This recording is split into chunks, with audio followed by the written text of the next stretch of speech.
Okay, good morning, everybody. Hi, how you all doing? Nice to see you this morning. I hope everybody's well, and wherever you are in the world, that your lockdown restrictions aren't affecting you diving too much.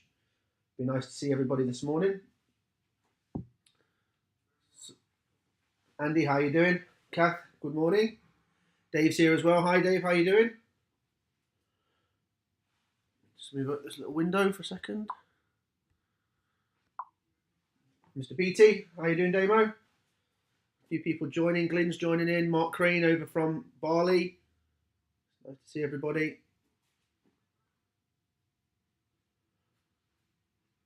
Ludo, hi Ludo from Mauritius. Just having a bacon butty and a brew. I can do with a bacon butty at the moment. Getting on a bit on the fat side though with this lockdown, so less bacon butties for me.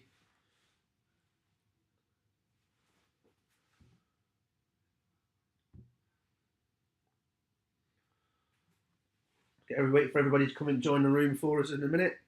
Today we're going to talk about the P2, obviously. Quite an interesting rebreather actually. So this is a brand spanking new machine you're going to get to look at today with a new specification. So it's going to be a really interesting discussion. We're going to compare it to all the other rebreathers we've seen. Good morning, Greg. Good morning, John. And the idea will be to show you some differences, show you the unique features of the P2, and compare it to the other rebreathers like the JJ, the SF2, the Revo, the Poseidon, and the AP that we've already seen. And next week's presentation will be on our Mars Horizon that you can see sitting back there. So we'll then have a pretty good list of most of the rebreathers available on the market. So it should be good fun. Hopefully I've managed to get the screen the right way around today, so you guys should be able to see everything in the right orientation. Just let me know if that says Prism 2 in the right orientation for you. Paul Wells, hi, how you doing? Justin's here, Ollie's here. Hi guys. James, how you doing, buddy? We saw you outside the shop the other day, but you didn't come in. I wonder why that was. You're welcome to come in any time. Michael Corden, I haven't seen you for a bit, dude. How are you? Good. Fantastic, fantastic. Right, so we're going to give it another 1 minute. Just let a few more people join the room. There's 28 of us now. Waiting for a couple more people to join, and then we're good to go. Hollis Rebreathers UK. Good morning, Trevor. How are you doing? Thank you for all your help with this session.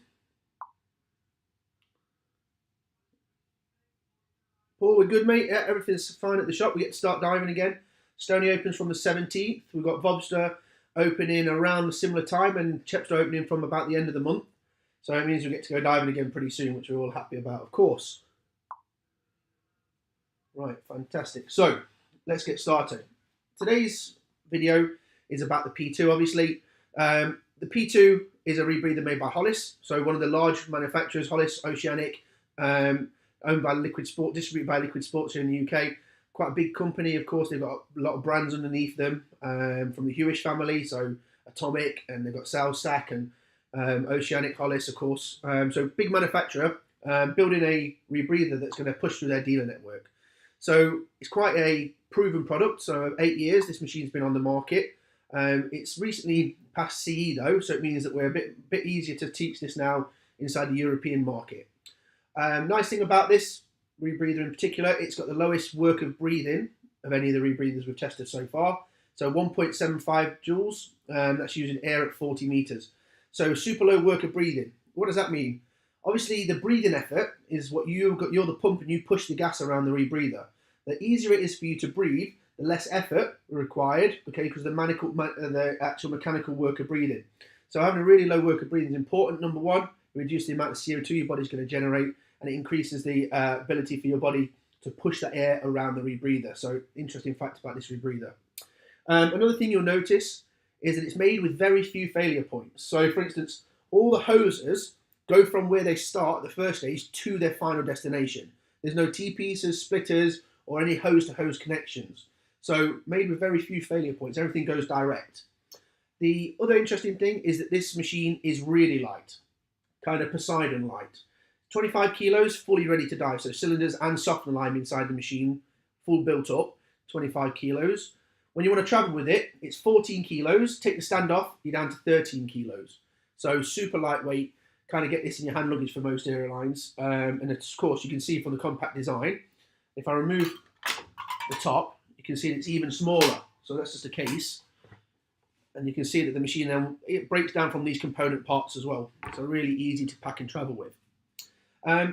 Some other unique features about it, it's got custom first stages, so I'll show you in a minute. All the first stage designs are designed for the best, most optimum hose routing for a rebreather.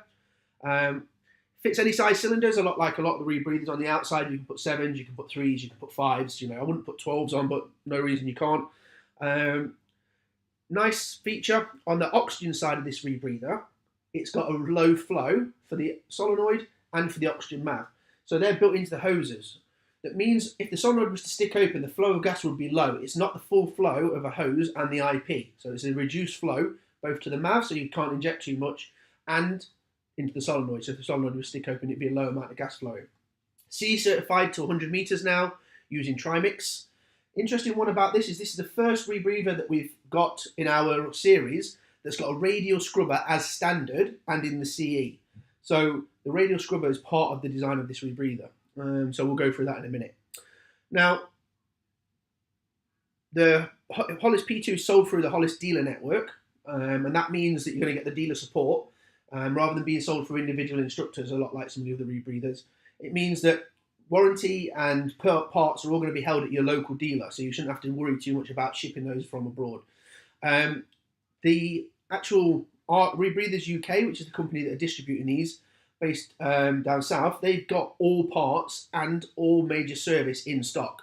So the interesting thing is that if you need to have, let's say, the electronics split open and something changed, they can do that here in the UK and then repressure test them and repressure test the head back to 50 meters to make sure that it's working. So that can all happen in the UK, means you're not going to have to ship backwards and forwards. Will's just posted a link there for you guys in the comments. If you are watching this video today, Rebreathers UK have kindly offered a £500 discount from a P2, provided you buy it before the 31st of July. So you've got best part of a month or a month and a bit to go get 500 quid off the price of a Hollis P2 if you're interested, just by watching this video and by being part of this this Facebook Live. So to do that, you're going to need to go online on the Rebreathers UK website, just register yourself for a voucher, and then you can redeem it through any one of your Hollis dealers, so the closest dealer to you. Talk about other features of the rebreather. It's got a scrubber design that lasts 190 minutes under CE conditions. If you go down to 1.6 litres of CO2 at 100 metres, you get 215 minutes out of this scrubber. So quite a long time on the scrubber. We'll talk a little bit more about that in a minute. It's got the shear water electronics that we're used to seeing from the SF2 or from the JJ. So it's got the shear water handset, and this one also has the shear water hood. Can come with a nerd. It can also come with a third controller as well, or at least monitoring device. So if you notice here, we have one port, and this port is for our handset. We have this port over here, and this part is for our hood. We can also have another port here, so we can have a third handset or a third hood built into the rebreather really quite simply. So quite a modular design, and you can add to it. And as we go through, I'll show you the small interesting parts of each of it. When we talk about the scrubber, you'll notice that the scrubber is built in this clear bucket, and so you can actually see the scrubber. Being able to see the scrubber means that you can see, number one, that there's lime in it. That's a helpful start. But secondly, if the machine's flooding from the back, you'll notice that the fluid will move up through the scrubber, and you can see it flooding. So quite a nice feature of the rebreather. If you compare it in weight to the other rebreathers, the weight is about the same as the Poseidon. In terms of the JJ, it's a significant difference in weight, and certainly in its modularity. You can split this down and put it into different bags and kind of split the weight across, and you're only talking 14 kilos to travel with. So that's probably its main market, I think. So let's go ahead and let's start. Of course, we're going to need our checklist. So this is the Hollis back-mounted assembly checklist, because this machine can come with front or back-mounted counterlungs. The ones I'm going to show you today are going to be the back-mounted counterlungs. Then we've got the wing and back plate that also go on. So we get the Hollis wing.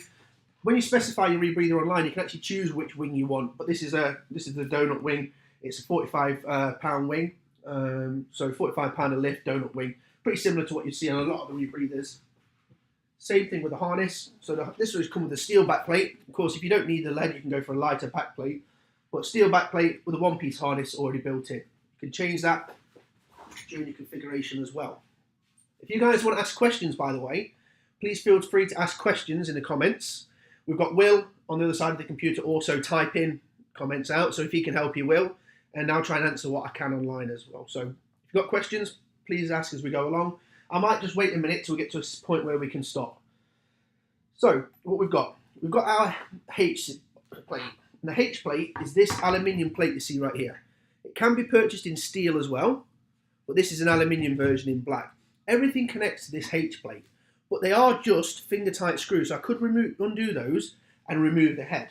I could, if I wanted to, remove these ones and remove the stand as well. You'll notice that the stand, even though it's steel and even though it's quite sturdy, is made out of quite a thin stock of material. That means that the weight isn't affected too much by the stand. It's kind of just about a kilo. When we take a look at the top, you'll notice on the top of the head, I'll turn it a little bit towards you, you can see we've got the battery compartment here, and inside there are our batteries. We'll open that up for you so you can see.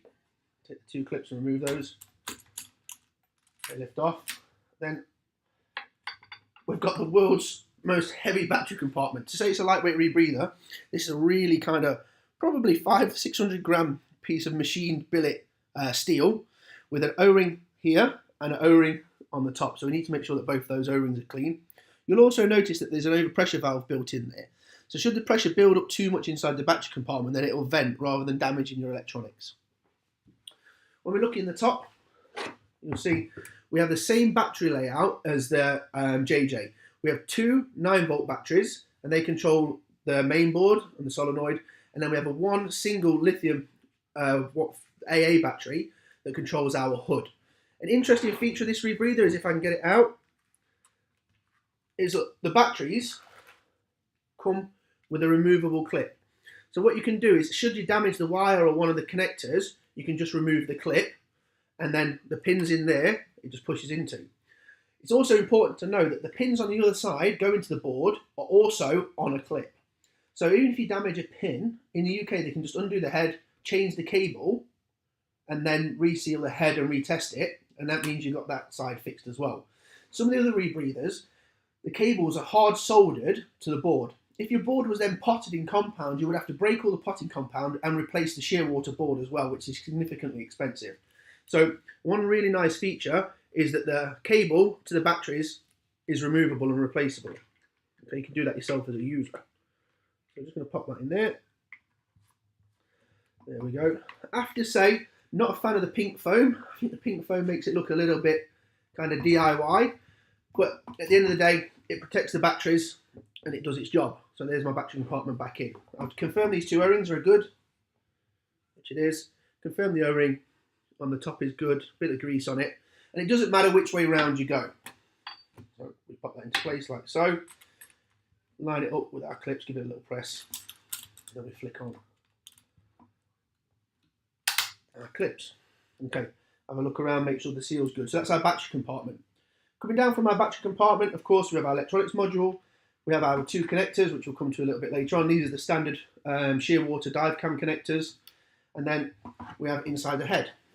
I want to show you guys inside the head because it's quite important. Hopefully you can see. So inside the head here we have some really important things. We have this here. This is our CO2 seal. This is a life critical part. Without this in place, the exhaled gas that comes down the centre would pass over and back to the inhale side. So if you can see the inhale side there, okay, there we go. There's the inhale side, the hole, and the exhale side is this inside this red circle. So you exhale through here, it goes down the centre of the scrubber, passes out radially, and then comes back up the outside and through that hole back to the diver. If this, which is a rubber silicone type connector, if this seal is not in place, your scrubber will not seal against the head and gas could pass from side to side. That's why it's bright red. Critical that it's in place. It's on the checklist 3 times actually to make sure that it stays in place. And of course, it's removable so that should it become damaged or should it become even slightly marked, it can be put in place. But the nice thing about it is because it's silicone, it's not like an O-ring. Once that's in there, it doesn't fall out. Even if I give the machine a damn good shake, that thing won't come out. It is really tight in there, so it's quite a nice feature. Next one, the cells. 1, 2, 3 oxygen cells. And these cells are an interesting design, something I've never seen before. If we pull them out, you'll notice that they're fitted into a squishy rubber bumper. And that rubber bumper's got two little holes that fit over these two mounting pins there. And that stops the cell getting damaged during transportation and knocking around. We all know how critical keeping the cells in good condition are. So that with these being fitted into like a shock absorbing bumper, it means that they are as well protected as they can possibly be. Now a little bit fiddly to get them back in. You just need a little bit of grease and a little bit of patience, which I'm not famous for, I know. And you push one side down like that, and push the other side down like that, and then they go back into place. Again, worth noting, if you look here, the electronics themselves, same thing, have a removable plug. So I can remove the plug to all three cells. That's nice because if a cell plug was to become corroded because of the moisture inside here, I can very easily just change the plug and then clip it back into place. Exactly the same thing though. On the other side of the plug is also a cable which is double plugged each end inside the electronics.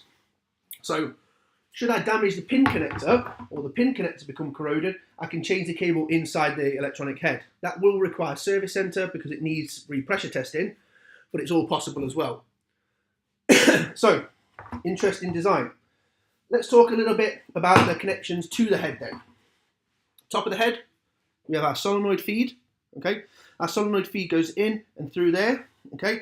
And the O2 injection is done on exhale. So a little bit like the SF2, the O2 injection is done on exhale. So it injects O2 into here and then down into the scrubber bucket, okay? Two hose connections on the top right there. Now, with it having O2 injection on the exhale side, okay, that means that the calibration procedure needs to be a manual calibration procedure, whereas the JJ has the automatic calibration procedure. The SF2 and the Hollis can't have that procedure because what they would do is in the automatic calibration procedure is open the solenoid. That solenoid would need to fire gas towards the cells or in this cell mixing chamber to be able to make that calibration. With this rebreather, what would happen is the gas would go down, it would flood the scrubber bucket eventually, flood the hoses eventually, and then the cells, of course, would come up to oxygen, but that'd be quite wasteful of gas. So it's done in a slightly different way. The SF2, for instance, has a calibration kit that we fit, whereas the P2, some people are making a calibration kit, but if you follow the checklist exactly, you'll see that the calibration is done in a slightly different way. So let me just take a quick turn around and kind of show you all sides of the rebreather. Fantastic. Oh, just let me point out, this is another little cool feature that I quite like.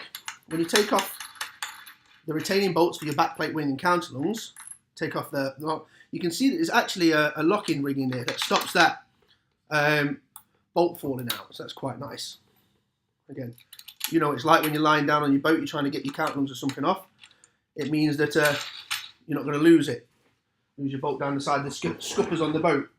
Right, so our first step in our checklist is to fill the scrubber basket with CO2 absorbent and store in an airtight container, okay? So the date I've packed it, it tells me my durations as well. I get 190 minutes at 40 meters with 1.2 CO2. The amount of CO2 I'm producing is 1.6 litres. 215 minutes if I'm producing 1.6 litres of CO2 at 100 meters. If I'm only producing 1.6 litres of CO2 at 18 meters, and then again I get 190 minutes. So you can think of this scrubber as 190 minute using air or 250 minutes using trimix. Okay, so slightly different to the other rebreathers which give you a single figure. Okay, this figure has two figures, one based on trimix and one based on air, and that's due to the density of the gas. Okay, so this is our scrubber design. You can see here that it's a radial scrubber, so it's different to what we've seen before. Where in axial scrubber, the gas would move from the bottom up through the flow into the top. In this rebreather, the gas goes down this central tube and then radiates out in all directions, comes back up the outside and then into the rebreather. So completely different design to the axial. It's actually, this is the top and this is the end that fits, and you can see it says here, just an extra check, this end up inspect that red CO2 seal because it's so important. It fills from the bottom. So what you're going to do, put a little bit of friction on there and the bottom plate will unscrew. This leaves you with the hole where the gas is going to come down, and of course the area where the softener line is going to be fitted. There are some foam pads, and those foam pads are designed to keep the material compressed. They're also there to make sure that the gas doesn't find the easiest path. Now, one of the nice things is it is set back here. So what can happen sometimes on a video scrubber is the gas can pass through the easiest point. And if you imagine that was like that, and started to shake, and all the material settled to here, the gas that was coming down the inside would find the path of least resistance, and that would be directly out the top and back to the diver.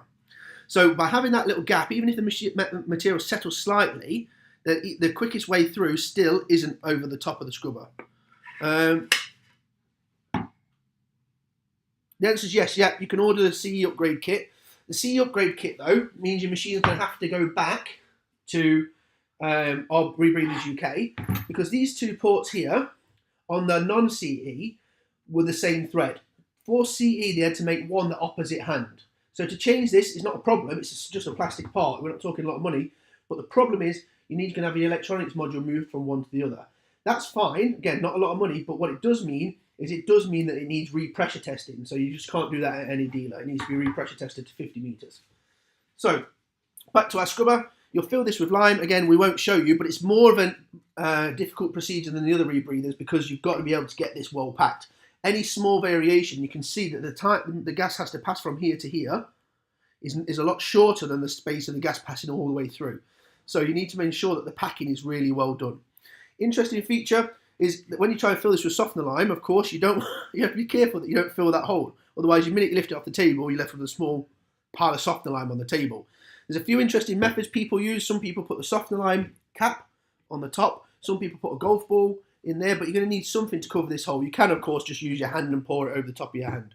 But it does make packing a little bit more difficult with this scrubber than any other, but you get the benefit of the added life. So what we give with one hand, we take away with the other, I guess. Once you're happy, put the top on. That's it. We've got our assembled canister. Assume there's lime in there, please. So we tick that off on our box. One, it's full. Then we need to fill our O2 and diluent cylinders and analyse the content. So of course, we've got 2 cylinders.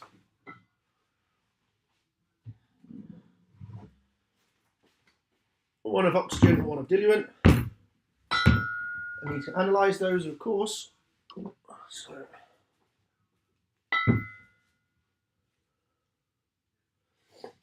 always a good idea if you can analyse your oxygen first. That way you know your analyzer's working. So start the flow. I'm going to teach you guys how to analyse a cylinder. Hopefully you all know.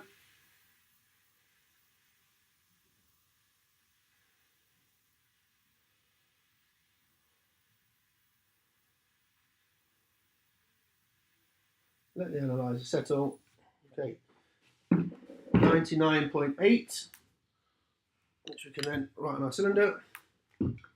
99.8, 6 meter maximum operating depth. We can then write that here on our form. Then we can analyse our diluent.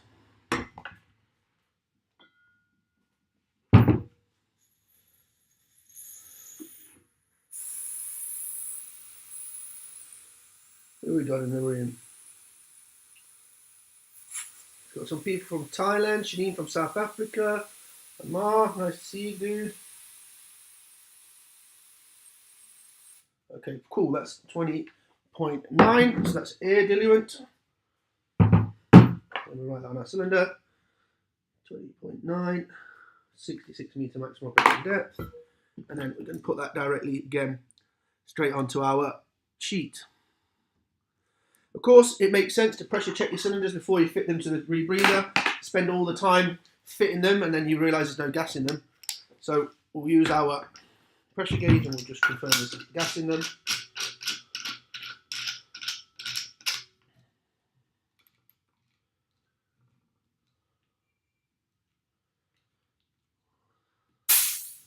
So 90 bar in our oxygen side, which is enough for what we need. Again, where possible, once you've done something, try to write it down so you haven't got to remember this stuff. Now the diluent.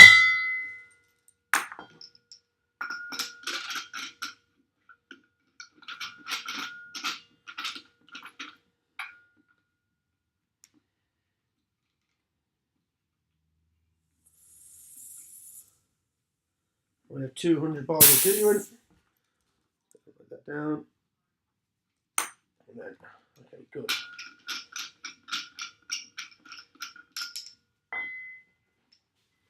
They're now analysed and pressure checked. I can put those to one side.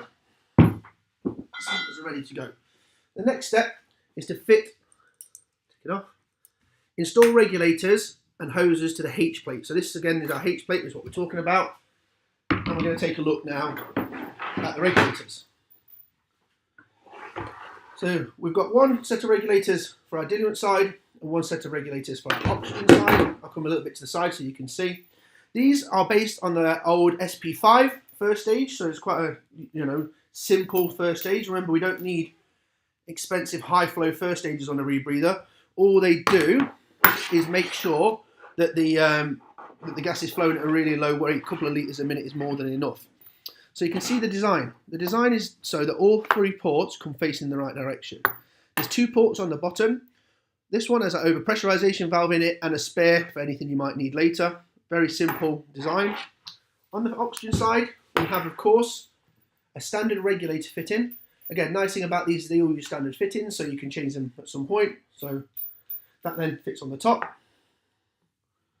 We have our pressure gauge. Of course, it needs to be in a green housing for CE.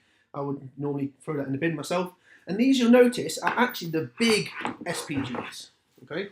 So during the process, I was speaking to Hollis about why they fit such heavyweight SPGs to a lightweight, one not designed to be lightweight, but let's say a rebreather that one of its nice characteristics is the fact it's lightweight. Why don't they fit the standard, gauges that all the other manufacturers fit?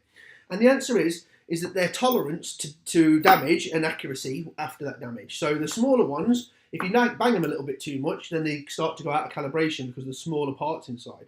Whereas the big heavier weight SPGs are more accurate, especially when they've been kind of knocked and stuff. So to keep them in the best condition, they decided, even though it's more expensive, to fit the bigger SPGs, the type you would normally use for a back gas regulator rather than a small deco gas one.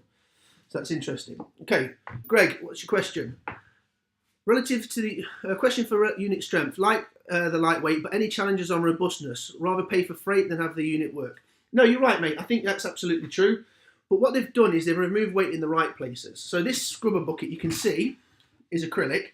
But if you look at the thickness of it, it's a serious bit of equipment there. You're talking like 8 mil of solid acrylic. And we all know, acrylic is mega, mega tough. So super tough there. The steel stand, again, it's still steel. It will bend, of course, much easier than the JJ one will bend.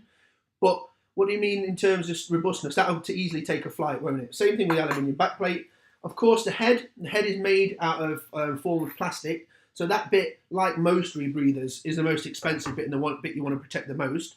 Other than that, when you see the counternumbers and stuff coming a little bit later, they're as durable and made out of the same Cordura and stuff. So the fact that this is in fewer parts probably means that the entire durability is about the same as the other rebreather, and that's where it gains its lightness from. The only thing in terms of lightness I would kind of look at a little bit skeptically is the scrubber. So you notice that it's kind of soft mesh, and this is quite a light plastic. I don't know if you can hear it. So that would obviously need protecting. I would be a bit loath to put that in its bag on its own and expect it to get there in one piece. However, if you pack it inside there, then for sure it's going to be stable. So yeah, I think actually the lightweight has been done in the right way so that we're not going to have to worry too much about its durability. SPG could be a backup hammer. Yeah, absolutely. You can always go seal clubbing or something with this as well if you want, Peter. Okay, let's back to the O2 regulator. O2 solenoid. Okay. So like we said, we have a standard regulator fitting, and that fits directly into our solenoid feed. And like I said earlier, very low failure point, so it's one length of hose. Of course, you've got to have a hose, so you're going to have the crimps and the O-rings on either end, but it's just a single piece of hose.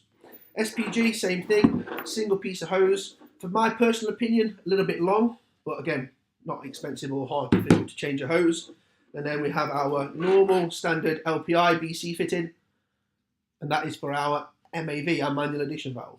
So on the O2 side, 3 hoses attached to our first stage. Quite simple. On the diluent side, take a look at the diluent side. So the diluent regulator is the same regulator, but with a different body again. So because Hollis obviously manufacture these first stages, they can manufacture them how they like. And you'll see there that we actually have a 5-port configuration on the top. And on the bottom, the same thing.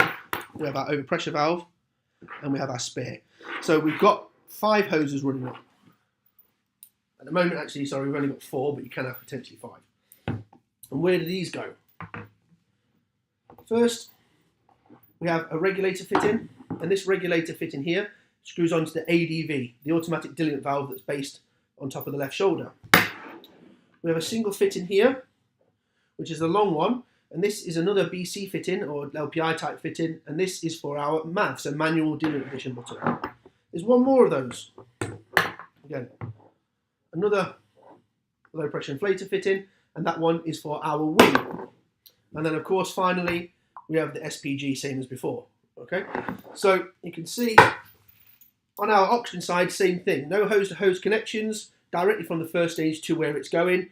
Reduce the amount of failure points. So we've got our set there. These need to be fitted to the unit.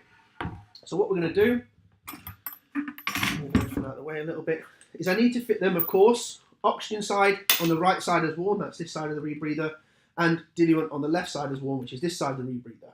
They fit up through these loops that hold the cylinders in. This bit takes a bit of a moment, so if you just watch me, if I was traveling, I wouldn't actually strip this myself. Just wanted to show you guys how we do it. First thing I always put up is the SPG because it's the biggest.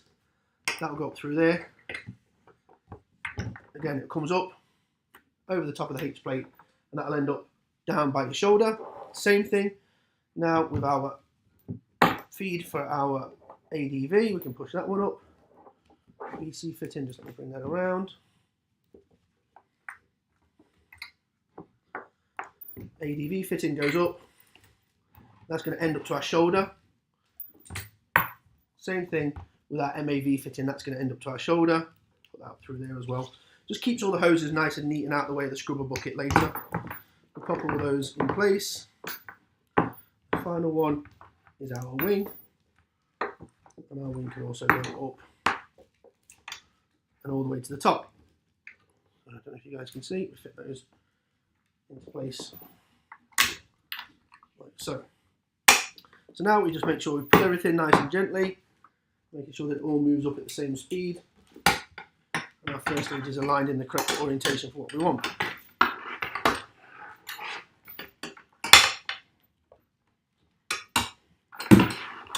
Okay, so left side is worn is our diluent, right side is worn is our oxygen. I can then give this up a little pull and just collect all those hoses up. So same thing, the oxygen side. This time we have 3 hoses to worry about. Just lay it out. Go with the SPG first. SPG up, all the way up, over the top. Solenoid feed up and directly up because that's going to go to our solenoid. And then the last one is our MAV or manual addition, and that goes up and in front. So once I'm happy that that's kind of in roughly the right place where I'm going to have my cylinder, I can then give that a little pull tight as well. Okay, so if I spin the rebreather around to the front, what you'll see is I've taken some up over the top. So coming up over the top, we have the SPG on the oxygen side, and on the diluent side, we have the SPG and our feed for our wing. Coming up through the center here, and these will go through holes in the wing, are our manual addition buttons and our counter-lung ADV feed. So they're going to come through the center like that. When I'm happy everything's in place, I can tick that the O2 system has been fitted on the right and the diluent system has been fitted on the left, and attach the solenoid supply hose. So this is our solenoid supply hose. It goes to our solenoid fitting right on top of the rebreather there. I want to make sure, of course, the O-ring is in good condition. This one's going to need a little bit of oxygen grease on it, and it's clean. Check again inside there. There's a filter built in there with an O-ring, so you just lift the O-ring out and then you can change the filter. Just turn it over and then put it in.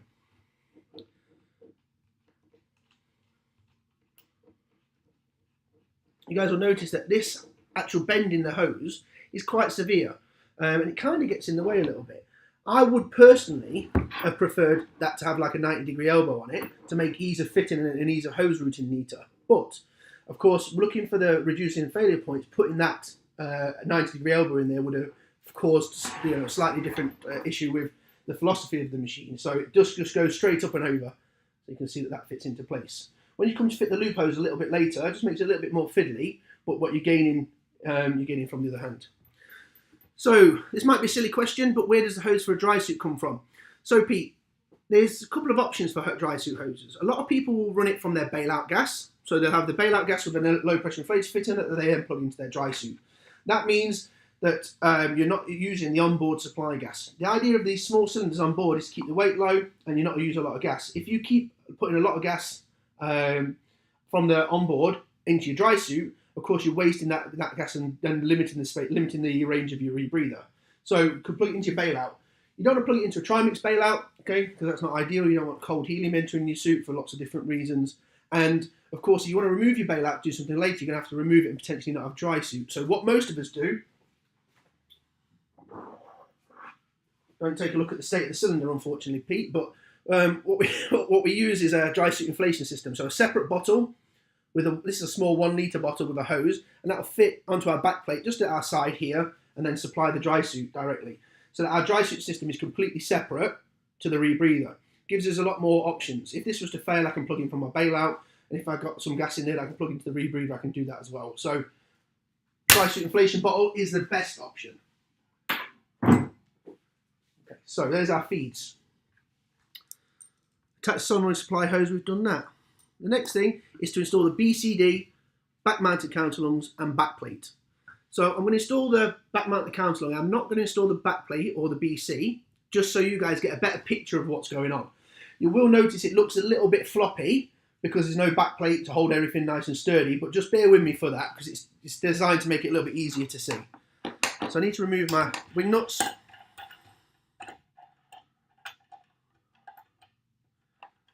And remove the washer.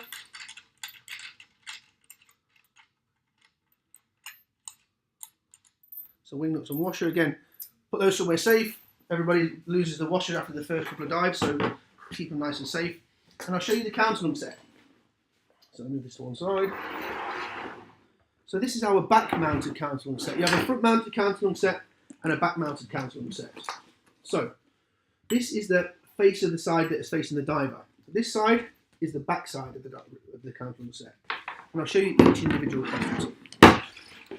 So if they're sitting in this direction, we have the exhale side. What you'll notice is that we have a really heavy, probably 200 gram fit in here. And this is a hose weight. We don't have a hose weight along the hose. The hose weight comes right at the end here. So that's the hose weight. It's also the fitting where we fit the DSV later. We have a single hose that's then got a permanent connection at the T-piece. This T-piece is a water trap and directs water into the exhale counterlung. It'll then come up and it's fitted then to a threaded section. An interesting feature of this rebreather you can see is that the O-ring is very easily accessible. It's not covered by anything. So you can see and inspect the O-ring really, really easily, but it is a single O-ring seal. On the other side, we have exactly the same thing. This is our inhale front hose, again with the weight in it. You guys that have noticed rebreathers before will notice something slightly different here. This rebreather has a mushroom valve or flapper valve built into the hose. Okay, so on the incoming side, you have a mushroom valve built into the hose. Okay, that's our inhale side. It goes back, or at least it comes this way actually in reality, and we've got our ADV fitted on the top there. Our automatic diluent valve has a connector here that connects the gas supply from our diluent, and then it goes back to the head. And you'll notice now on the CE rebreather we have two different colours. We have clear and we have black, and these are opposite threads as well. In the previous version you were able to put these the other way around, but look how stupid that looks. Who does a rebreather like that? So it wasn't a big problem, but to cover CE you have to interlock it so the loop direction can't be altered. In which case we need to put different threads on these. So this is the difference between the CE. Attached to each T-piece. On my inhale side, so coming to the diver, I have my manual addition button for my diluent. So the manual addition button for the diluent, the button sticks out, okay, so you can see it's proud, and I can press the diluent button, gas will flow in from this port that says in, out, and into the counterlong. On the oxygen side, I have the same thing, just attach the T-piece, and this button is actually flush. So if you look at the differences between the two buttons, hopefully you guys can see, you'll notice that the diluent button is proud, and so it's easy to press, whereas the oxygen button is flush with the top of the cover. So to press it, I actually have to get my finger in there. So I really have to press the oxygen if I want oxygen. I can accidentally press the diluent maybe, but the oxygen, if I was to get it trapped between me and the stages or something, it's not going to press. I've got the bottom here, I have inputs, and those inputs allow me to add gas off board. If you wanted an extra plug, maybe a QC6 or something like that, but I can also take off this hose and plug in here and get MAV. Right. Now, it is very easy with this machine to remove the T-pieces, they're just finger tight. You undo the outside locking ring.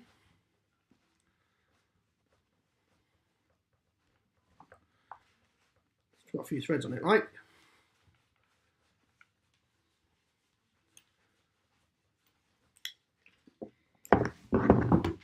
And there is the inside of one of our T-pieces. So you can see the gas coming from here will have to go in, it'll have to go down because there's a physical block into the counterlong, then it'll have to come up out the counterlong and then back into the machine in this direction. So we've got a physical block inside the T-piece that's made of metal.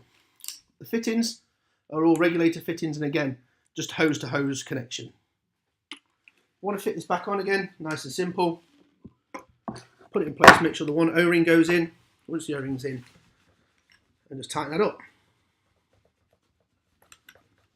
Okay, so of course I was fitting these to the machine, and I need to make sure that I fit them the right way around. Get the counterlong set up. You would of course fit your wing first, then your counterlong, and then your backplate to sandwich everything together. Stuff over there. I'm going to put my counterlong set on the screw. It's nice on this rebreather because the top bolt is longer than the bottom bolt. Because the top bolt has to go through the webbing of the harness as well, they took the time to actually put a slightly longer bolt in. That means that you can fasten it on with less effort. It makes it a lot easier having that slightly longer bolt at the top there. There's my top one, and there's my bottom one. Of course, there's 3 positions to the counterlong, as you can see. So having the counterlong in the correct position as close to your lungs as possible will reduce what we call static lung load, and that's the effect of the lung being out of position that affects the amount of breathing effort that's required. So you need to make sure that the counterlong's in the right place for your body. That's really important. We're then going to turn these over so you can see. So I'll bend that one like that. I'll bend that one like that. Okay, of course, great. So you can see now we've got everything in place. Check my checklist. Long screw on the top, small screw on the bottom. Install the BC, we're going to say that's done. Install the gas, put gas supply hoses through the BC if necessary. Install the T-pieces facing the BC, done. And install the backplate and harness, technically done. Attached to the counterlongs is our next step. So underneath the T-piece, you can see we have a Velcro attachment. And that Velcro attachment is one piece of Velcro, and then a locking piece of Velcro, and then our double piece of Velcro. So it's actually held in with 2 pieces of Velcro in the middle. So it traps itself really well. And you're going to need to put that over the harness. If you don't do that, what will happen is when you're diving the rebreather, these lungs are full of air, they'll rise up higher.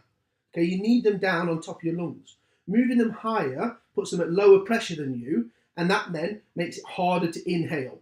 Okay, so we don't want that. We want to keep it streamlined with our body as much as possible. So you need to make sure that those counterlongs are then strapped down to the harness. Got a checklist point for it, and we've done that. Okay, the next step, install T-piece breathing hoses to the head. Clean and lubricate the O-ring grooves and install finger tight. Simple stuff. Take a look at the fitting. It's got an O-ring on there. If I need to remove the O-ring, use the back of my little wooden sharpened paintbrush, just lift that O-ring out. We won't on this machine because it's spanking new, but you can also pinch and push. I don't know if you guys have seen that as a method of removing O-rings before.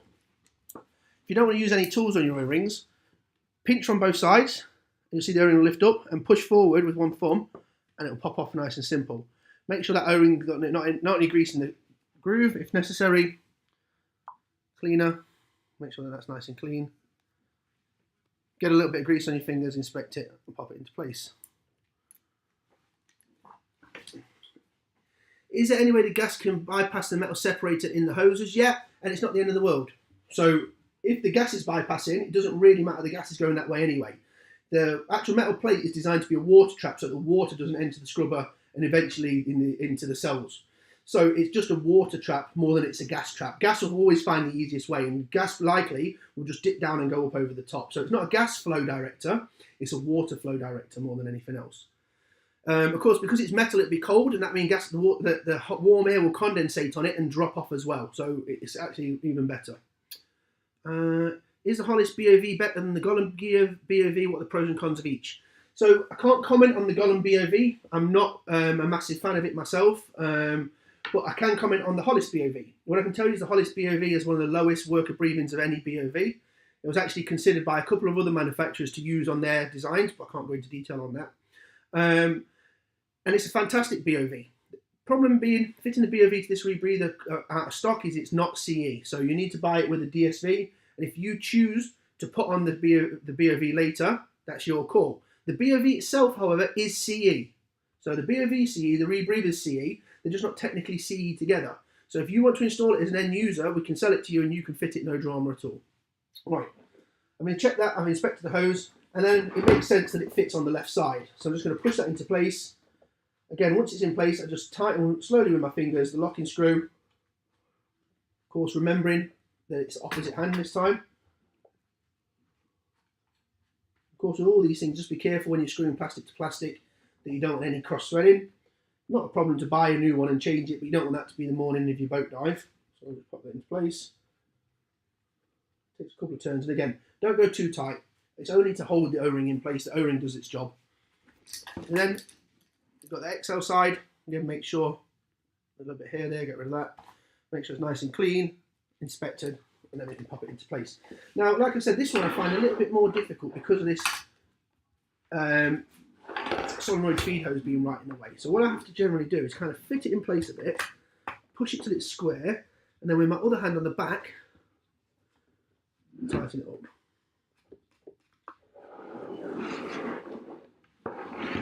So now that's in place, I can get two hands on both sides. It'll go a little bit tight when you get to the O-ring, just keep going, then it'll go easy once the O-ring's in place until it bottoms out. Nice and simple. So as we go through, now install the hoses finger tight and do not make sure the nut is the right way around. Okay, so don't over tight, don't cross thread and make sure the way around. So they are now fitted in place. Then we're going to go ahead and it says attach the gas supply lines to the diluent and oxygen addition blocks. So that's simple. We take our BCD feed or LPI feed. We're going to pass it inside this loop hose here. Down. We've taken the liberty of fitting some little bits of inner tube. You could make some nice neoprene covers. I think Hollis Rebreathers was planning to make some nice neoprene covers, or you can get whatever you want. We just fit, and of course we like to make things nice and streamlined, so a bit of inner tube on there.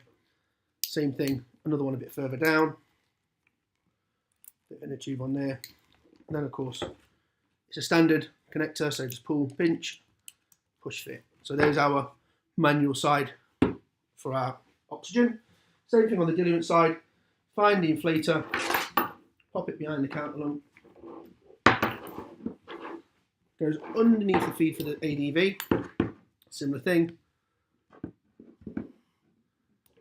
We keep it nice and neat with a little bit of inner tube.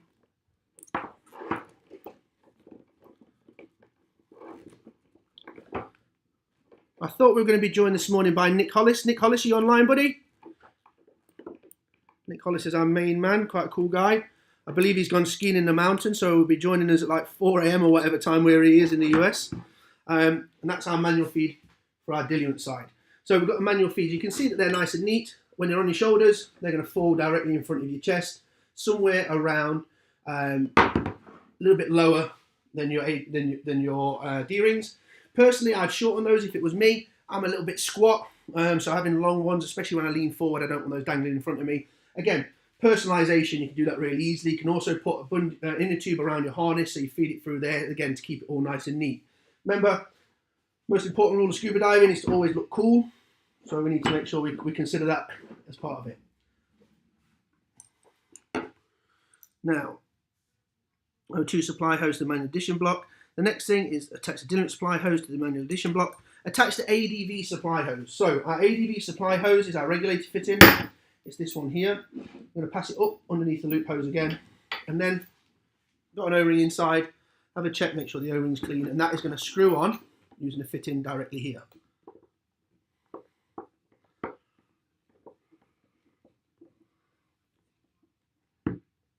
That fits onto the top of our ADV. As we descend, the loop volume will compress. As the loop volume compresses, we have a diaphragm on the top here.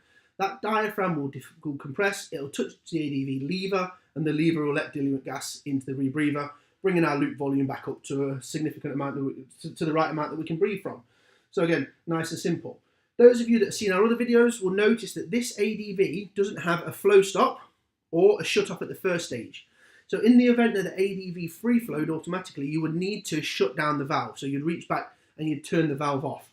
Turning the valve off will mean, of course, you lose ADV. It'll mean that you use manual diluent addition, and it will mean that you lose the ability to run the wing.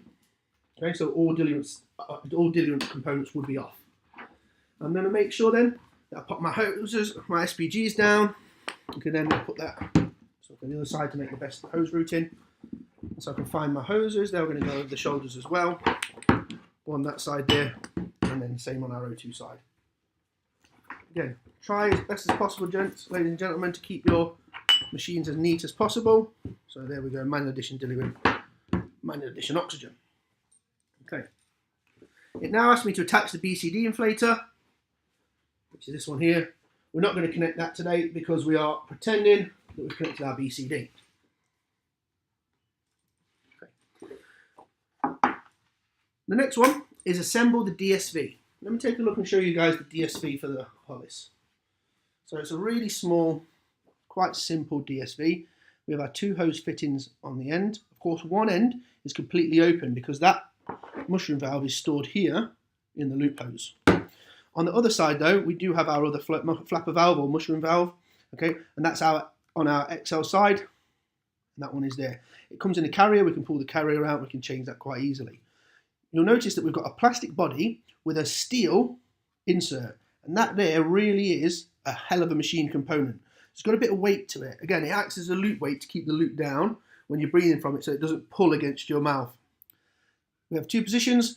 That position, of course, like all rebreathers, is flowing through the DSV, and when we close it, we go in that direction there, and that closes it. When you breathe out through the closed position, gas will just come out through this little port on the bottom. So CCR mode, not CCR mode, okay? Nice solid button there. Again, even with dry gloves, you can operate that. It is a bit stiff. I'm having to use two hands, but I'm told the more you use it, the easier it gets. And yeah, it's actually getting a bit easier as we go. So I'm going to start to assemble this and make sure that I put it the right way around. So what I need to do then is I'm going to assemble one side. Just tick to say we've opened and closed the mouthpiece and checked it. Check the mushroom valve seals for flow direction. We have installed onto the hose. Pop that here.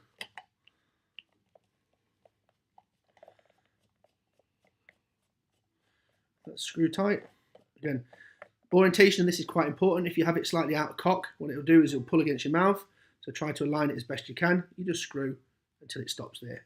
Again, you've got adjustment in there. You can turn the hose because it's on the O-ring seal, so that's nice and neat. Same one here with an O-ring in here. We check that side and we can fit that side again.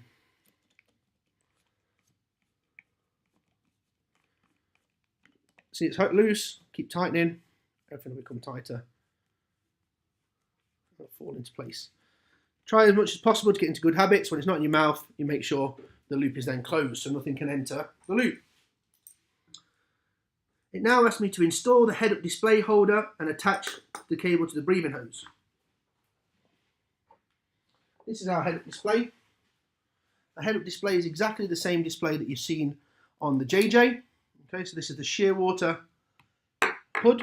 Okay, it has the same thing, the dive can connector on the end, but the nice thing about it is it's got this over the top screw connector. So that just stops the two parts being able to be pulled apart. It's not a watertight connector or anything like that. It just stops the two parts being able to pull apart. And the hood holder is a device with a few little elbows in it that allows it to then move around. So what we're going to do, turn it to the side slightly. I'm going to make sure we put the hose inside this little bump bar on the top so nothing can get damaged. And then I can connect that with our dive can connector, which is only a one-way round, can't go any other way. Fit in. Like so.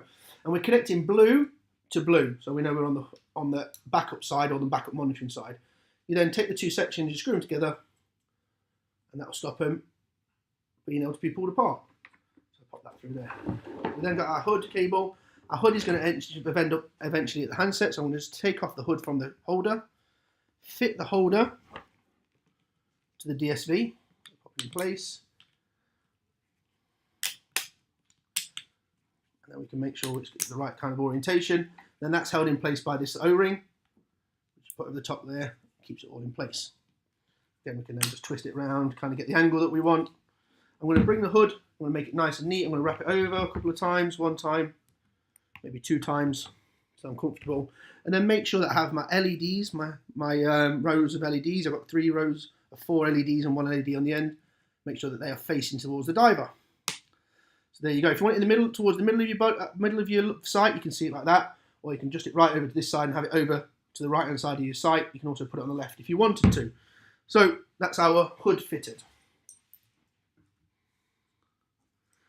Right, the next step is to clean the head to bucket sealing O-ring. So now we've done and assembled the front of the rebreather, it's time to work with the back of the rebreather. So I'm going to spin it around so you guys can see the back. At the back, we have our sealing O-rings, and these sealing O-rings seal the bucket to the machine. So these are red. Okay, these O-rings need to be inspected. Inspect those, make sure they're clean. If necessary, of course, pinch push. They can pop off. Always with these critical O-rings, they're red. If you're going to take a critical O-ring out, do not put it down. Keep it in your hands until it's back where it should be. That'll stop that you'll be able to put it down, go make a cup of tea, put the scrubber on and forget about it. So always with these O-rings that are important, take them off, inspect them, clean them, and put them directly back into place. So I'm going to fit that one back into place immediately. Great. Best bet now is to lean the machine slightly further forward. Lean forward, and hopefully you guys can see what's going off. Okay, great. So we've got our 2 O-rings inspected on the top there. Remove O-rings as per instructions and clean if needed. Clean and replace. Great. Clean the red CO2 seal and secure into place. So again, our CO2 seal is this one here. We spoke about it earlier, but I'm going to make sure, number 1, the groove in which it sits is clean. I'm going to make sure if I need to, I take some cleaning and I'm just make sure that the CO2 seal is clean. No hairs on it, no damage in it. And then I'm going to pop the CO2 seal again back in place. Super important again, because it's red, make sure you don't put this thing down. Make sure it always goes back in the rebreather, it's critical. It's clean, and that's fitted now into place and it'll stay there.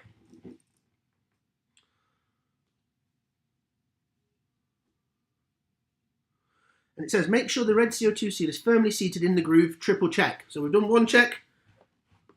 We'll check again. That's firmly seated, it's not lubricated, it doesn't need to be lubricated. And then again, let's do a 3rd check to make sure that that's in place. Why not? And it takes a second. The next one is to check the bucket. This is our scrubber bucket. You can see in the bottom of there, you've got a sponge. That sponge will collect any moisture. It'll become a bit thicker than that when the first time it's used, but this is a spanking new machine. That fits over the top of this spring. So this is spring loaded to make sure that that scrubber pushes against that sealing face. Okay, so I'm going to check the bucket. Take a look, inspect the top sealing face, make sure there's no nicks, grooves, damages or breaks that are going to damage those O-rings. Check the basket secure. Check the firmness of the absorbent bed. So yeah, everything's good. Check the scrubber itself. Make sure everything's secure. Make sure the top sealing face is in good condition. And we're good. Right, now I'm going to make sure that the spring is functional. Press down on there. Make sure that inside our bucket it's moving. Make sure the moisture pad is inside. And make sure this pad is not interfering with the movement of this spring. Okay, if that sponge was to get trapped in that spring and it wasn't able to compress properly or at least expand properly, it might stop this rubber being pushed against the top there. It's very unlikely, but again, make sure you do your checks. Place the CO2 basket inside the bucket. Confirm center tube opening up. Okay, so we see our CO2 seal, red instructions on the top. Record usage time if necessary. Just push down, make sure that goes into place. And now I want to mount this bucket to the machine itself. To do that, what I do is I use these latches. There's a latch here at the very back. There's a latch on the right, and there's a latch on the left. I'm going to just tip the machine forward, push it into place, and then press on the top of the head and press on the base of the canister, and that will go up nice and neatly into place. When I'm relatively happy, I can just lift those locks up, put one on there, lift this lock up, latch up, sorry, not a lock, lift this latch up, that one goes in place, and I can lift this latch up, and that one goes in place. So when I'm ready, I'm going to do the two side ones first, just because I'm that kind of guy and I like to make sure it goes up nice and neat, so I do those at the same time. And then I'm going to do the back one and make sure that goes up. So stand it up, you guys will see that the latch fits onto a metal rim around the top here. So it hooks over the top. I have one here, and one here. So now I've latched the scrubber into place, it's pulled it up. I can very easily see that these two red O-rings are in place. Okay, because I've got a clear bucket, I can see easily two O-rings in place, no damage, no debris inside, and it's fitted all the way around. So that's cool, and my scrubber is in place. Done. Mount the cylinders to the H plate and put the first stages on. How is this attached to the metal bucket? It's bolted through from the inside.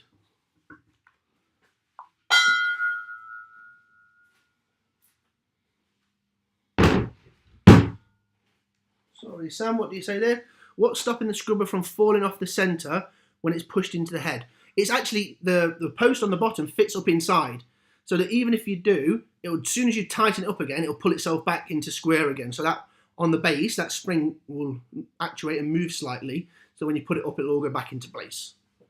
I'm going to do the diluent first because that's the closest to me.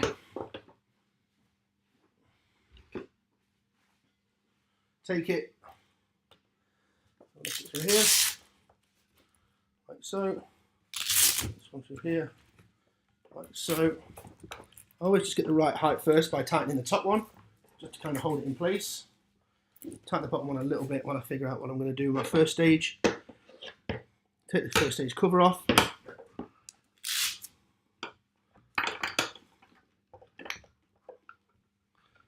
Lift up the hoses, and then I can tighten the first stage into place. Myself a little bit more adjustment room.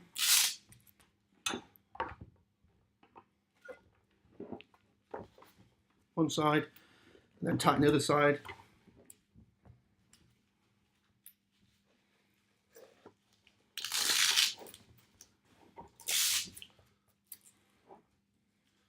One, two.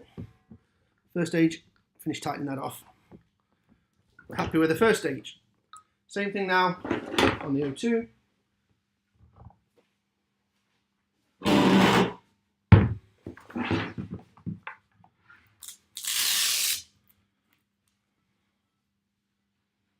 Two side goes in. Put it somewhere about right, do the top one up. Spend a bit of time just to get the bottom one in place. Personally, if it wasn't my unit, I'd have took these first stage covers off, put them in my box.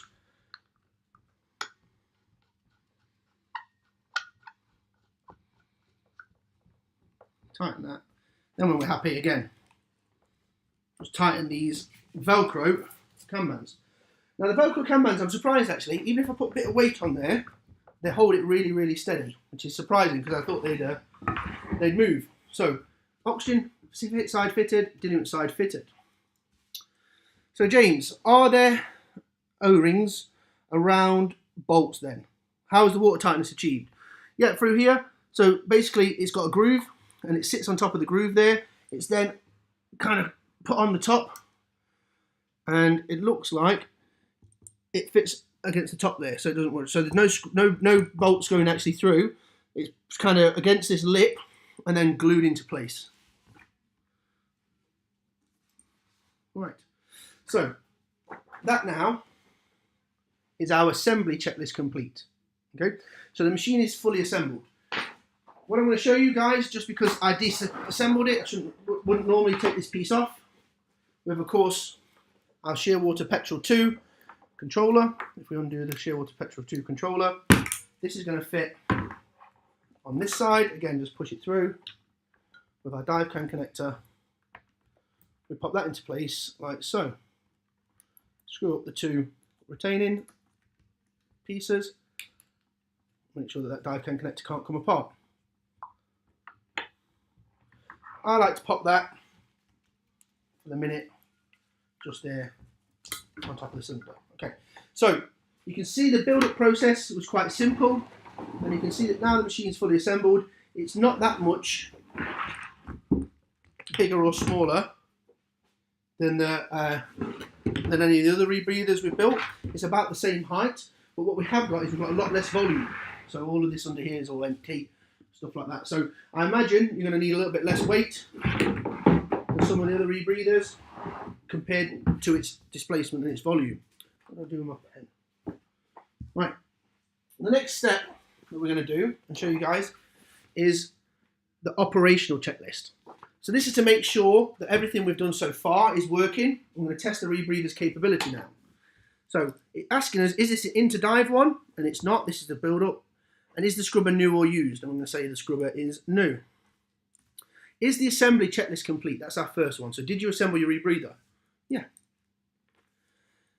Analysed and labelled gas cylinders? Yes, we did. The first thing it's asking me to do is turn on the wrist display and check the millivolt readings of the cells. The acceptable range is 8.5 millivolts to 14 millivolts. Replace if needed.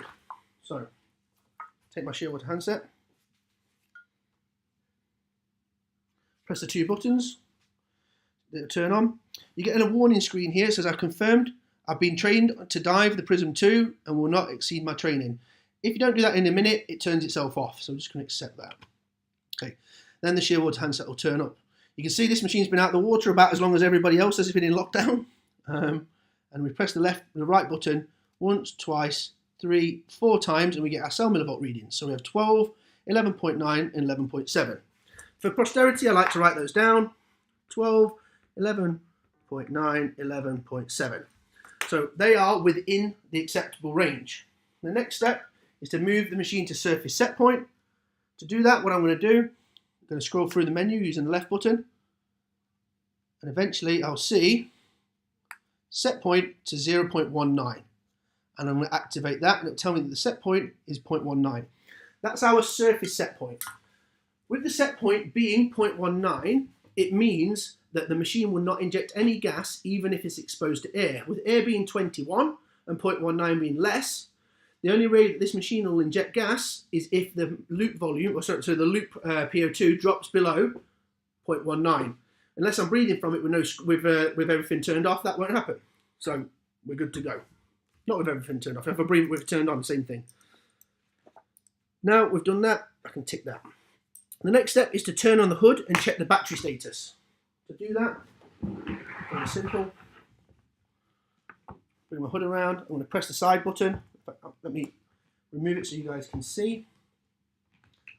And with this Shearwater hood, you basically turn it on, and if it doesn't give you the low battery warning, you assume it's good. You're going to see it pull through the lights. Set of red, set of green, set of yellow, set of red, and then an upward pointing position. And that shows it's in the right direction, pointed upwards. Hopefully you guys can all see that. And it's flashing now, and we get every flash is 0.1 below 1. So if we look in, we get, ready, 0.9876543, 2, Okay, so point 2, 21. That's about what we expected inside the rebreather. Put the hood back into place. We haven't got the low battery signal, so that means the hood is in good condition. At least enough battery to go diving. Hollis make a really nice reference guide for the hood for those people who want it. You can print this off on a little card, put a hole in it, punch it, keep it in your pocket. There's 2 sides to this.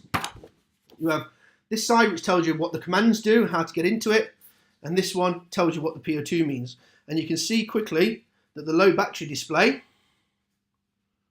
is 3 yellows on the bottom there. I think hopefully you can see that. 3 yellows on the bottom there. After 30 seconds, that means the low battery and battery should be changed. So quite a nice thing. So Pete, are the cylinders secure like that? Well, let's give it a bit of a test. No, I'd say they're pretty secure. I pick the unit up by them. Give the unit a shake. Yeah, see, it's pretty secure. I would imagine during normal diving that they should come loose. Rolling off the back of the boat, they seem secure enough for that too. They can't drop any lower because they'll hit the frame. This isn't my unit, so I don't mind doing that, to be fair. But everything seems pretty tough. They are Velcro, so I guess from time to time, you know, you want to make sure that Velcro is in good condition, but it's super cheap to change a Velcro strap, so actually it looks pretty strong. Turn on the hood and check the battery status. Fantastic. The next one is the oxygen system leak test. So I'm going to turn it around to face you. If the Velcro gets wet, will the cylinder slip between dives? I guess like your BCD, if you wanted to put belts and braces, you could, of course, make sure that you wet the Velcro before you put it together. But I doubt it. When the Poseidon came out, we had Velcro on the Poseidon for a long time. That was never an issue. We use Velcro on the AP as well. Not much of an issue. So generally, I think it's probably going to be all right. They've got rubber slip pads on there as well. So when you tighten it, that rubber will compress a bit. So even when it does get wet, when it expands, that rubber will probably take it up. Right. Now, oxygen system leak check. Hold for 30 seconds minimum. So slowly open the oxygen valve and pressurize the hoses and then close the valve. So what we're going to do here, we're going to make sure we turn our O2 on, and we're going to make sure we turn it on really slowly. Remember, the new advice is kind of 2 minutes to turn your oxygen on, as best as you can achieve actually with the valves we've got. There are new valves coming in the future that are a bit slower. But let's just turn that on nice and slowly. Does the blinky eye thing work the same as the JJ? Yeah, I'm glad I trained you on the JJ, Dave. Yeah, the blinky eye funny hoodie thing, it works exactly the same. So just turn it on nice and slowly. Really slowly. Okay, we're up to 10 bar now. 20 bar. 25 bar. That's nice and slowly. We don't want any oxygen rushing through the system causing us any problems. Turn the O2 on. Let it pressurize up. You can see we're trying to go as slow as we possibly can. Pressure's building up slowly. Okay, oxygen's now fully on. I'm going to open the valve, make sure that the whole system's pressurized, and now close the valve.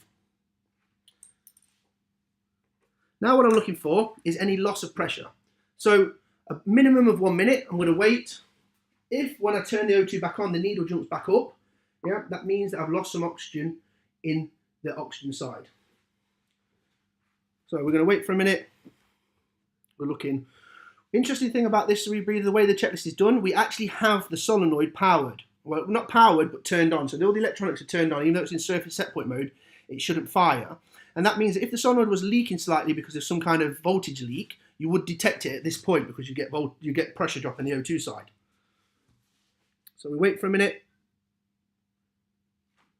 Then when we turn it back on, keep an eye on the gauge, and I want to make sure the gauge doesn't jump up. There we go, and the gauge stays exactly where it was. So I'm going to open my oxygen. Fantastic. The next thing is the negative pressure test. Hold for 1 minute. So open the DSV, inhale in CC mode, exhaling through the nose until the counter lungs are fully collapsed, and then close the DSV. So this is the same negative test that we do on a lot of the rebreathers. I'm going to lift the loop up. I'm going to inhale through my mouth, exhale through my nose, collapsing the loop up, making sure that we get a vacuum inside the rebreather.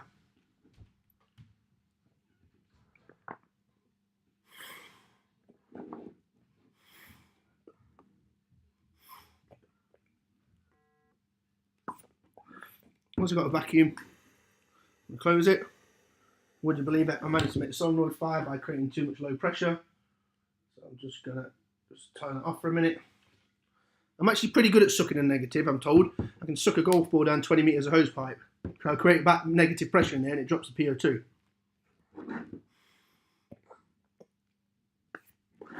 Okay, fantastic. So what you can see is that hoses have all collapsed up.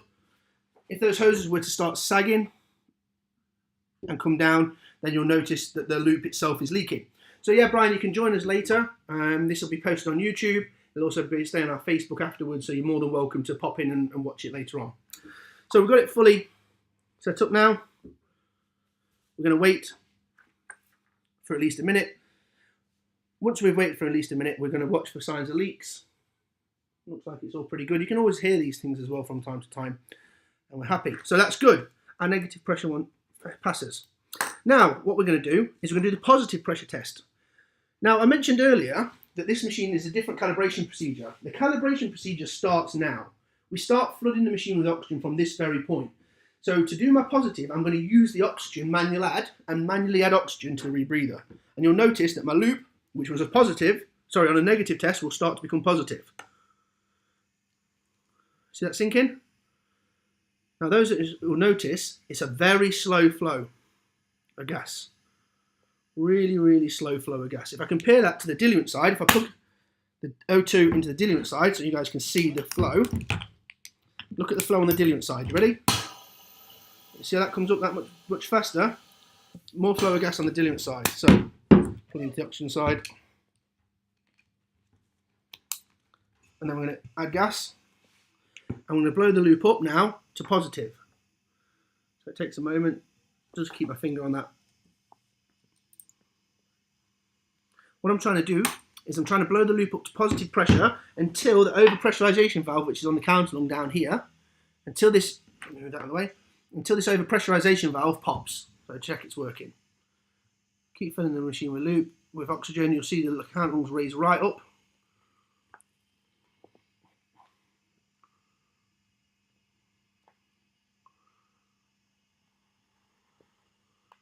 And then listen for the OPV.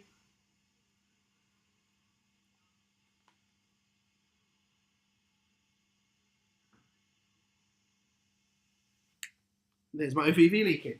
So that's fantastic. So I'm going to bring the handset around so you guys can see it.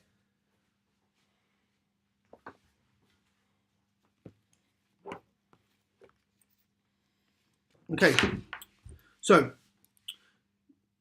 hold for 1 minute minimum. Close the OPV, fully filled with oxygen. We're done. Okay, and then wait. So now we're waiting. We want to feel this tension that's inside these counterlungs. Okay, this wants to stay the same. If the loop was to start to sag, then we've got gas leaking from the rebreather. So we're going to leave it for a minimum of 1 minute, fully inflated, looking for leaks. Okay, allow it to sit for 1 minute. When you're happy, open the DSV and evacuate the loop contents. As we do that, you see it all flood out. Close it again. And what you can see, let me just connect this back up so I don't forget. What you can see on the handset is that the PO2 has risen inside the rebreather. We're already at 90% based on our last calibration. So put that down there. And then it's going to tell us to flush the loop 2 more times, so which is the same process. So what we're going to do is we've evacuated the loop. I'm going to fill again with oxygen.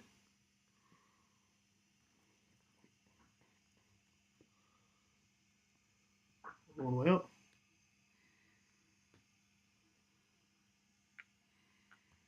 Now, there's a couple of ways you can evacuate the loop. We can use the DSV or we can use the OPV.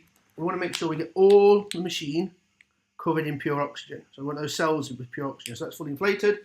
Once it's fully inflated, I can use the OPV and squeeze the counterlungs if I want. Get those right down. That's one.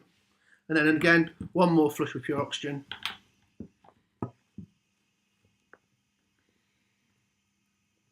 Bring it right up again.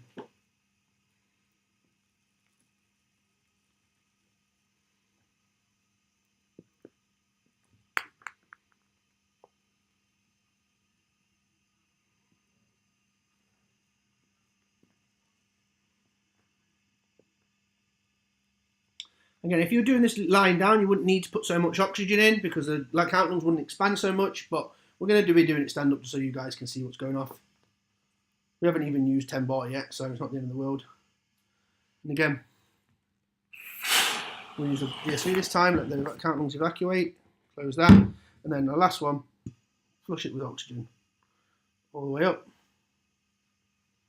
And you can see here, look, we're coming right up with oxygen inside the rebreather. So we fill it up, and we're happy the machine's full up.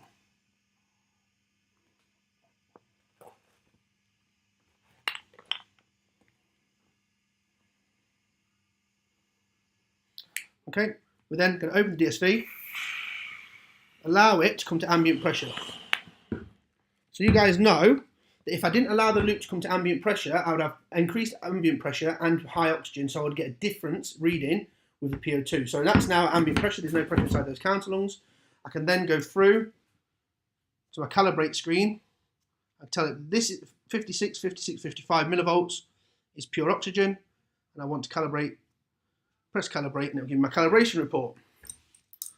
So calibrate the wrist display, check millivolt readings between 40 and 66 millivolts. So I have 56, 56 and 54. So they are within tolerance.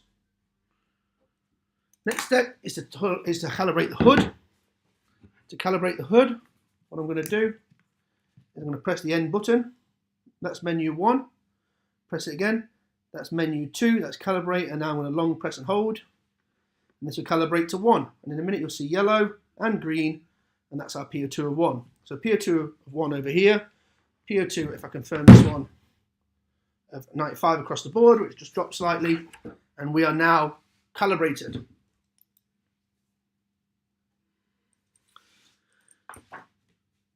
Check the solenoid and wrist display battery. To check the batteries, what I'm going to do, use the handset, I'm going to go through, using the right hand button, our information screens, tissue, and then we're going to wait.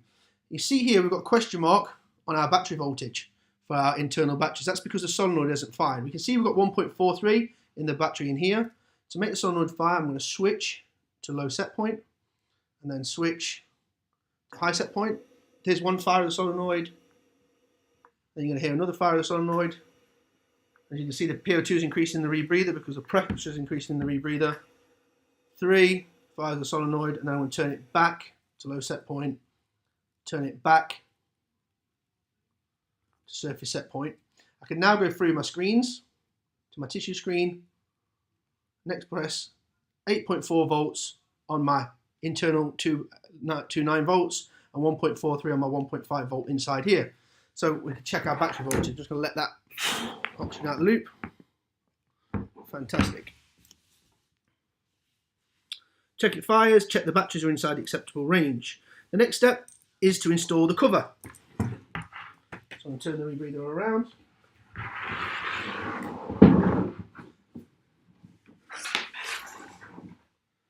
This is our cover. It's a lightweight plastic cover, keeps the weight down. It's quite well protective. It protects the electronics module and the battery compartment and the hoses. What you're going to do is fit it so that these two sides fit over there. And then on the top, just line everything up best I can. And then align the top part, press it in slightly. Where are we on this side? There we go. It'll clip securely into place. That then is pretty well on there. It just makes the machine a little bit more streamlined, a little bit more protected from wrecks or caves. We now need to check our diluent side. So I'm going to go to our diluent side of the rebreather. I'm just going to pop the handset on the top for you guys. We're going to check our diluent side. First thing we're going to do is a high pressure test again. So take my SPG, make sure it's covered, and turn on my dill. Diluent I can turn on a bit faster, being just air. See them at 200 bar, wait for a second, and then of course turn it off. I'm going to wait for 1 minute, looking to make sure there's any leaks now on the diluent side of the rebreather. After 1 minute, take your SPG, turn it back on. Any jump in the needle will mean that there's a problem on the diluent side. So, look a little bit neater, look.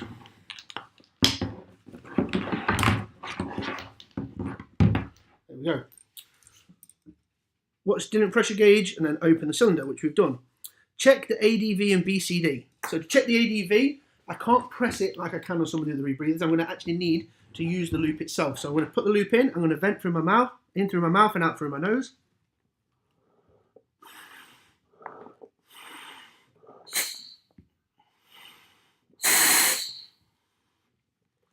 So as I inhaled there, you heard the ADV fire. So the ADV is firing and it's working. Check the ADV.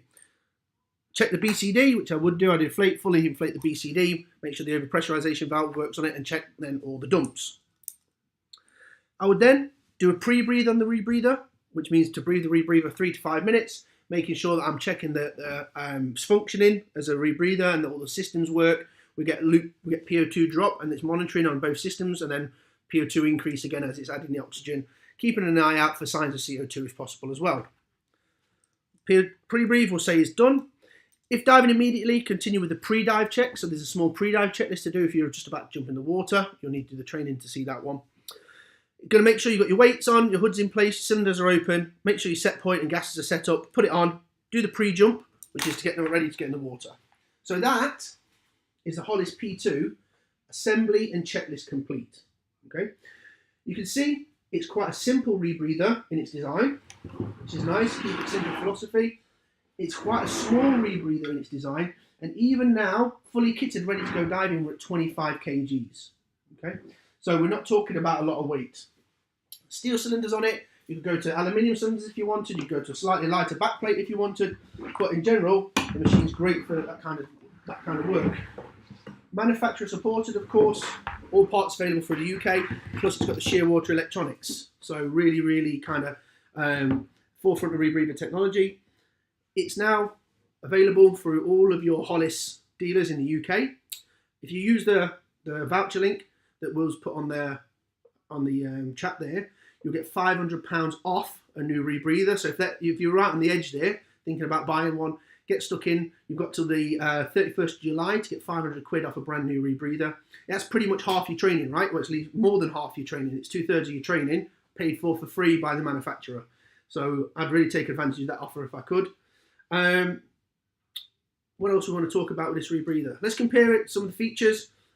Weight first, we talk about weight quite a lot, but it's about the same weight as the Poseidon, so it's less than the SF, less than the Revo. What's the best/worst bits of this rebreather in your opinion?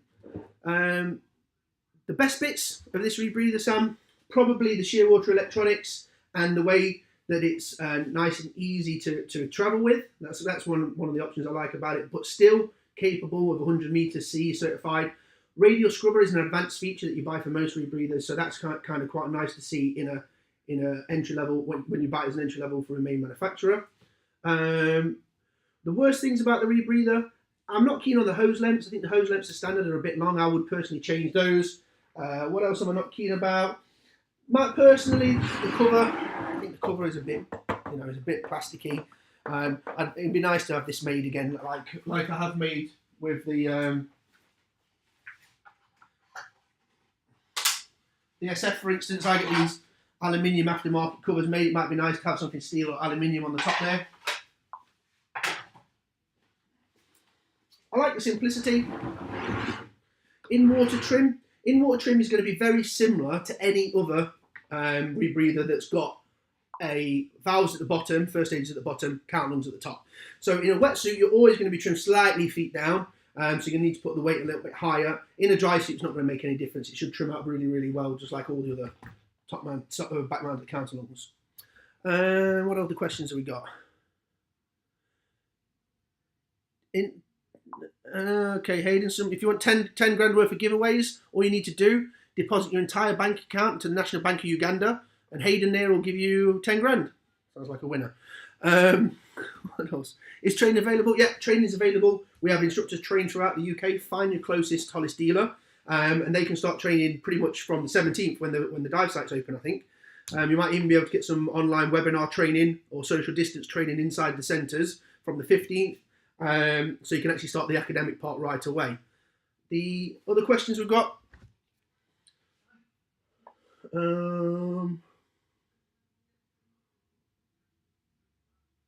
Seems like it so far. So what we'll continue to do, like always, is we'll We'll keep looking at the comments. So if you guys have got any more questions you want to add, please do that. If you want to speak to us, no problem at all. Send us a PM, send us a message, or hit us up on the comments, and we'll come through and we'll let you guys know any details that you want to know about the rebreather, where's your localist dealer, stuff like that.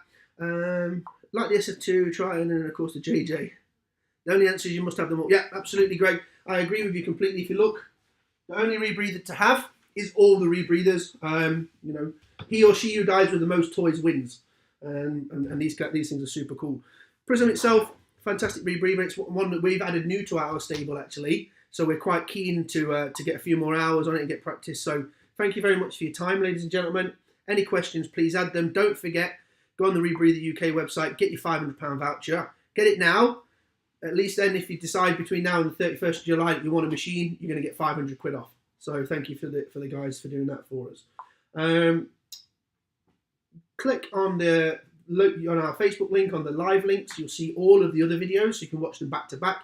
They're also available on our YouTube channel if you want to watch them back to back. Compare the machines directly one to the other. The other option, and the one we recommend for most people, is when you're ready for a rebreather or you're on the edge of buying a rebreather, get yourself down to the store, come and see these machines, get your hands on them, take them apart yourself, have a touchy-feely one next to the other, and you'll get an idea for which one you probably want to buy. It takes a little bit of time and a little bit of investment to find the right rebreather for you. But what we do say is whichever one you pick, as long as you've done a little bit of advice, that you'll enjoy it anyway. So thank you very much. We'll see you all next week on Saturday, 11 AM. We'll be talking about the Marhez Horizon, which is a semi-closed rebreather, and it's really interesting design actually. So you should tune in for that. Thank you very much, and we'll see you soon.